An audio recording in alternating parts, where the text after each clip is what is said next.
উত্তরাঞ্চলে প্রথমবারের মতো খেজুরের মতো দেখতে চায়না জাতের জুজুবি ফল চাষ করেছেন বগুড়ার শাহজাহানপুরের তরুণ কৃষি উদ্যোক্তা। তার এই বাগান দেখে এই ফল চাষে আগ্রহী হচ্ছেন স্থানীয়রাও। এই ফল চাষাবাদ দিয়ে উদ্যোক্তাদের উদ্বুদ্ধ করছে কৃষি বিভাগও। আব্দুর রাজ্জাকের ক্যামেরায় আব্দুস সালাম বাবুর তথ্যে ডেস্ক রিপোর্ট। ফাইবার, ভিটামিন এবং খনিজ সমৃদ্ধ ফল জুজুবি। কাঁচা অবস্থায় দেখতে আপেলের মতো, পাকলে খেজুরের মতো। চায়না জাতের এই ফল ছড়িয়ে পড়ছে বিভিন্ন দেশে। বান্ডেল থাকলে প্রতি সেনমানিতে টাকা বাঁচবে। বিকাশ সেনমানি বান্ডেল কিনে জিতুন প্রতি লেনদেনে।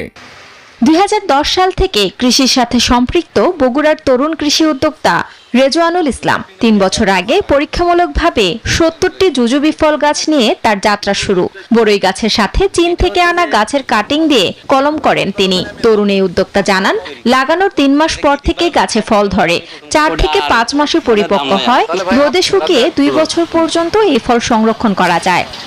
জুজুবি ফলটা সারা বছর আসে, আর এটা কুল গাছের সাথে সেটিং করার কারণে এর একটা আলাদা একটা আছে, এটা খুব দ্রুত গাছটা বাড়ে। এটার প্রসপেক্ট যদি দেখেন, এটা বাংলাদেশে একটা সময় কিন্তু ছড়িয়ে যাবে। আর আমরা এখানে করলাম পরীক্ষামূলক, আলহামদুলিল্লাহ এটার ফলন কিন্তু খুবই ভালো। একটি গাছ বাঁচে 10 থেকে 15 বছর। বয়স অনুসারে একটি গাছে 2 থেকে 20 মণ পর্যন্ত ফল পাওয়া যায়। এই ফল সব মাটিতেই চাষযোগ্য, রোগবালাই নেই বললেই চলে। জৈব সার দিয়েই এই ফল গাছের চাষাবাদ করা যায়। রেজওয়ানুল ইসলামের বাগান দেখে জুজুবি ফল চাষে আগ্রহী হচ্ছেন অনেকে। এই ফলটা দেখতে খুবই সুন্দর লাগছে, যেরকম ছোট খেজুর দেখতে লাগে ওই রকম। আমার ইচ্ছা আছে এখান থেকে আমাদের বাড়িতে নিয়ে যায় এটা লাগানোর জন্য আর কি।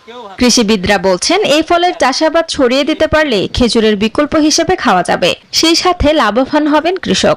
যেটা আমরা ব্যাপকভাবে ছড়িয়ে দিতে পারি, তাহলে কি খেজুরের বিকল্প হিসেবে আমরা এটা খেতে পারবো এবং এটাতে কৃষকও লাভবান হবে এবং গাছের যে দাম মূল্য বেশি এবং সারা বছর ফল খেতে পারবে।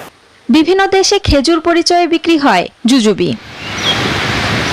Desk report, news 24।